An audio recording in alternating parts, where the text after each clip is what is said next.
दोस्तों, दुनिया का सबसे बड़ा फासला अमीर गरीब का नहीं, भूख और सपनों का होता है। आज की कहानी एक ऐसे लड़के की है जिसके पास स्कूल का बैग नहीं, जूते नहीं, 2 वक्त की रोटी भी मुश्किल से मिलती थी। फिर भी उसने भारत के सबसे बड़े गणित प्रोफेसर को घुटने टेकने पर मजबूर कर दिया। जो सवाल टीचर को सॉल्व करने में 20 साल लगे, मैं ये सॉल्व नहीं कर पाऊंगी। उसी सवाल को कचरा बीनने वाला सूरज सिर्फ 1 मिनट में सॉल्व कर गया। आइए देखते हैं उसने ये कैसे किया। सुबह की धूप अभी ठीक से निकली भी नहीं थी कि शहर के सबसे फेमस और महंगे आर्यभट्ट इंटरनेशनल स्कूल के गेट पर हलचल शुरू हो गई। ये स्कूल रईसों के बच्चों के लिए था, जहां टैलेंट से ज्यादा पैसों के दम पर एडमिशन मिलता था। बड़ी बड़ी गाड़ियां रुक रही थीं और एसी कारों से बच्चे उतर रहे थे। उनके कपड़े चमक रहे थे, उनके जूतों पर धूल का एक कण भी नहीं था। लेकिन इसी चमक दमक से दूर स्कूल की दीवार के ठीक बाहर कूड़े के ढेर के पास एक 12 साल का लड़का खड़ा था। उसका नाम था सूरज। सूरज का हुलिया ऐसा था कि लोग उसे देखकर मुंह बना लेते थे।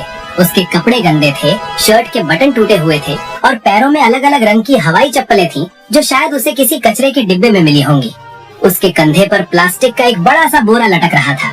लेकिन अगर आप ध्यान से सूरज की आंखों में देखते तो वहाँ आपको भूख नहीं, एक अजीब सी चमक दिखाई देती। सूरज कचरा बीनता था, लेकिन उसका ध्यान प्लास्टिक की बोतलों पर कम और स्कूल के अंदर से आने वाली आवाजों पर ज्यादा रहता था। उसे कूड़े के डिब्बों में ज्यामिति के शेप्स दिखते थे। उसे गाड़ियों के नंबर प्लेट्स में मैथ्स के पैटर्न नजर आते थे। वो कभी स्कूल नहीं गया था, लेकिन ऊपर वाले ने उसे एक ऐसा दिमाग दिया था जो कैलकुलेटर से भी तेज चलता था। आज स्कूल में माहौल कुछ अलग था।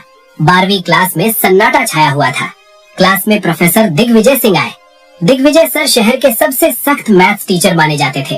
उनके बारे में कहा जाता था कि उनके सवाल बच्चों के पसीने ही नहीं, जान भी निकाल देते हैं। दिग्विजय सर आज बहुत गुस्से में लग रहे थे। उन्होंने हाथ में पकड़े डस्टर को जोर से टेबल पर पटका। धूल! वो चिल्लाए, तुम सबके दिमाग में धूल भरी है। तुम्हें लगता है कि तुम्हारे पापा के पैसे तुम्हें पास करवा देंगे? गणित बाजार में मिलने वाली सब्जी नहीं है जिसे पैसों से खरीदा जा सके। ये मेहनत मांगती है। पूरी क्लास डरी हुई थी। दिग्विजय सर ने चौक उठाई और ब्लैक बोर्ड की तरफ मुड़े। उन्होंने बोर्ड पर एक सवाल लिखना शुरू किया। ये कोई आम सवाल नहीं था। ये फर्मैट्स लास्ट थ्योरम और क्वांटम मैथ्स का एक ऐसा उलझा हुआ सवाल था जिसे देखकर अच्छे अच्छे प्रोफेसर्स के हाथ कांप जाए। बोर्ड पर अजीबो गरीब निशान और नंबर भर गए।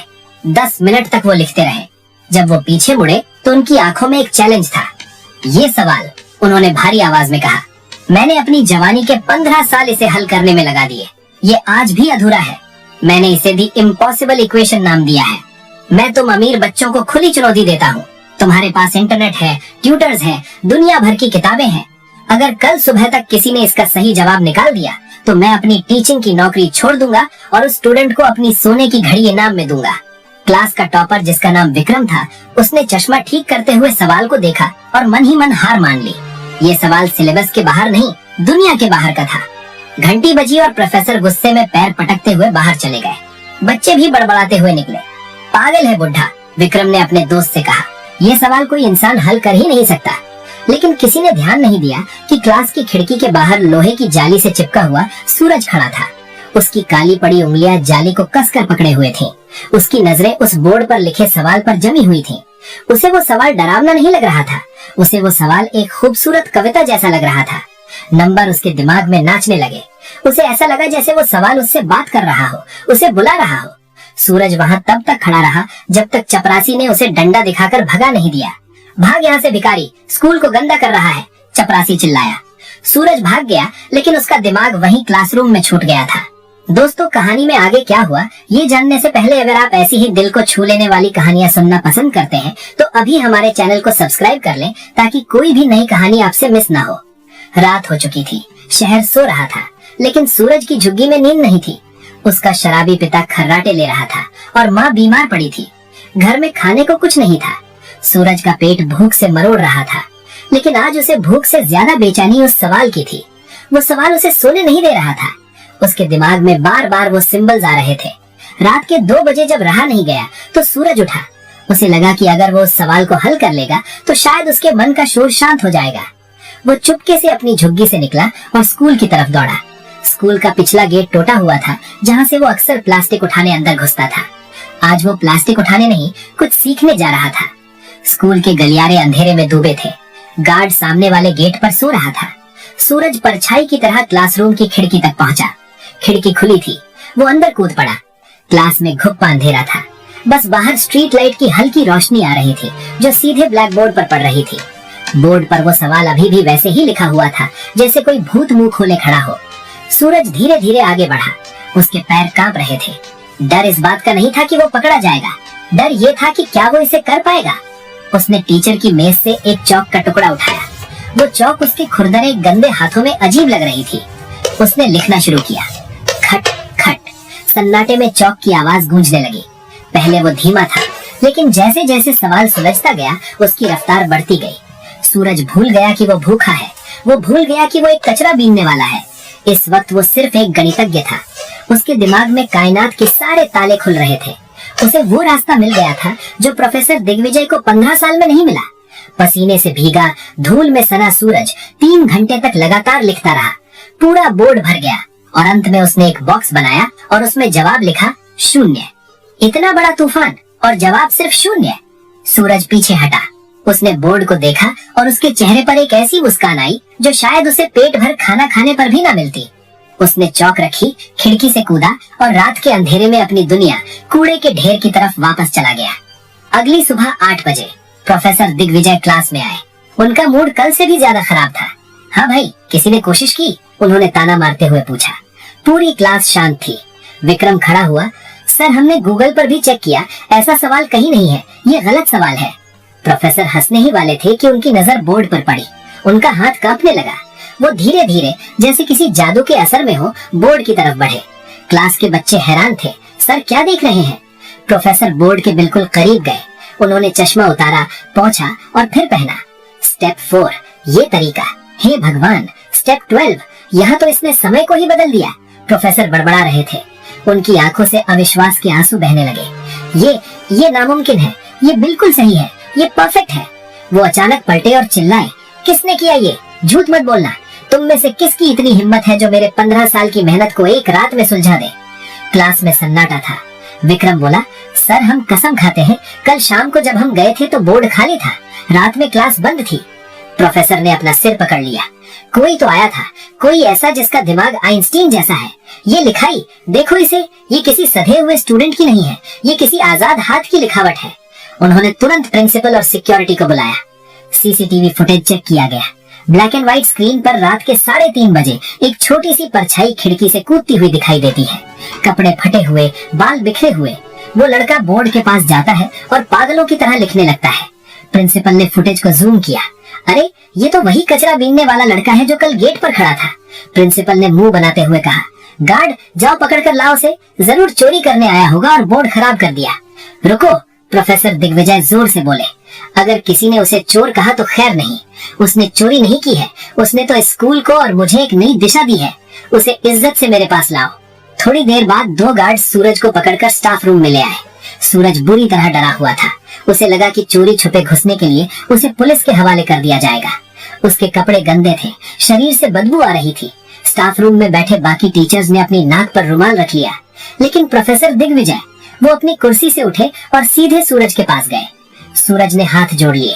साहब, माफ कर दो, मैंने कुछ चुराया नहीं, मुझे बस वो सवाल परेशान कर रहा था।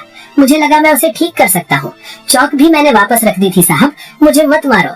उसकी आंखों में आंसू थे, गरीबी और बेबसी के आंसू। दिग्विजय सर की आंखों में पानी आ गया। उन्होंने सूरज के गंदे हाथों को अपने हाथों में ले लिया। वो हाथ जो शायद कभी साबुन से नहीं धुले थे, आज एक प्रोफेसर उन्हें चूम रहा था। बेटा, तुमने कुछ नहीं चुराया, बल्कि तुमने तो मुझे वो दे दिया जो मैं पूरी जिंदगी ढूंढ रहा था। प्रोफेसर ने पूछा, तुम्हें ये सब किसने सिखाया? तुम स्कूल नहीं जाते? सूरज ने सिर झुका लिया। साहब, स्कूल जाने के लिए पैसे नहीं थे, कचरे में पुरानी किताबें मिलती थी, रद्दी वाले की दुकान पर बैठकर पढ़ लेता था। लोग कहते हैं मैं पागल हूँ क्योंकि मैं दीवारों पर नंबर लिखता रहता हूँ। मुझे लगा मैं गलत करता हूँ। प्रोफेसर ने उसकी ठुड्डी पकड़कर उसका चेहरा ऊपर उठाया। तुम पागल नहीं सूरज, तुम जीनियस हो। तुम वो हीरा हो जिसे दुनिया ने कीचड़ समझकर फेंक दिया था। प्रोफेसर उसे लेकर क्लासरूम में गए, वही क्लास जहाँ अमीर बच्चे बैठे थे। सूरज दरवाजे पर ही रुक गया। अंदर आओ, प्रोफेसर ने कहा। जैसे ही सूरज अंदर आया, बच्चे हंसने लगे। अरे, ये तो कचरे वाला है, छी, कितनी बदबू आ रही है। प्रोफेसर ने डस्टर पटका। खामोश, अपनी जुबान बंद रखो। आज इस कमरे में अगर कोई सबसे अमीर है तो वो ये लड़का है। तुम सबके पास पैसे हैं, लेकिन इसके पास वो दौलत है जो बांटी नहीं जा सकती। प्रोफेसर ने चौक सूरज के हाथ में दी। सूरज, क्या तुम इन्हें समझा सकते हो कि तुमने वो आखिरी स्टेप कैसे किया? सूरज ने कांपते हाथों से चौक पकड़ी। पहले उसे डर लगा, लेकिन जैसे ही चौक बोर्ड पर चली उसका डर गायब हो गया। वो समझाने लगा। उसकी आवाज में भरोसा था। उसने बताया कि कैसे उसने हवा की गति और समय को जोड़कर वो सवाल हल किया। जब उसने बोलना बंद किया तो क्लास में सुई गिरने जितनी शांति थी। जो बच्चे उसे बुरी नजर से देख रहे थे, अब उनकी आंखों में इज्जत और हैरानी थी। प्रोफेसर दिग्विजय ने अपनी कलाई से सोने की घड़ी उतारी और सूरज की कलाई पर बांध दी। वो घड़ी सूरज के पतले हाथ के लिए बहुत बड़ी थी, लेकिन उसकी चमक सूरज के आने वाले कल से कम थी। प्रोफेसर ने कहा, आज से तुम कूड़ा नहीं उठाओगे, आज से तुम कलम उठाओगे। तुम्हारी पढ़ाई, तुम्हारा खाना, तुम्हारा रहना सब मेरी जिम्मेदारी। मैं देखता हूँ कौन तुम्हें रोकता है। सूरज रो पड़ा। सूरज रो पड़ा। वो प्रोफेसर के पैरों में गिर गया। साहब, मुझे बस पढ़ने देना, मुझे भूख नहीं लगती, मुझे बस सवाल हल करने हैं। प्रोफेसर ने उसे उठाया और गले लगा लिया। उस दिन उस महंगे इत्र से महकते स्कूल में एक पसीने और कचरे की बदबू वाले लड़के ने सबको इंसानियत का पाठ पढ़ा दिया था। स्कूल के बाद सूरज बाहर निकला। उसने अपना वो पुराना गंदा बोरा उठाया। उसे एक बार देखा और फिर उसे वहीं डस्टबिन में डाल दिया। ये सिर्फ एक बोरा नहीं था, ये उसकी पुरानी जिंदगी थी जिसे वो हमेशा के लिए छोड़ रहा था। उसने आसमान की तरफ देखा। सूरज चमक रहा था, बिल्कुल उसके नाम की तरह। दोस्तों, ये कहानी हमें बताती है कि टैलेंट किसी महल का गुलाम नहीं होता, वो झोपड़ियों में भी पैदा हो सकता है। हमारे देश में न जाने कितने सूरज हैं जो रोज कूड़े के ढेर में अपना बचपन और अपना टैलेंट बर्बाद कर रहे हैं। जरूरत है तो बस एक प्रोफेसर दिग्विजय की, जो उस हीरे को पहचाने और तराशे। अगर आपके आसपास कोई ऐसा बच्चा है तो उसे बुरी नजर से मत देखिए। शायद उसकी आंखों में भी कोई सपना पल रहा हो। गरीब होना कोई पाप नहीं है, लेकिन एक टैलेंटेड बच्चे को गरीबी के कारण खो देना समाज का सबसे बड़ा पाप है। आपको ये कहानी कैसी लगी?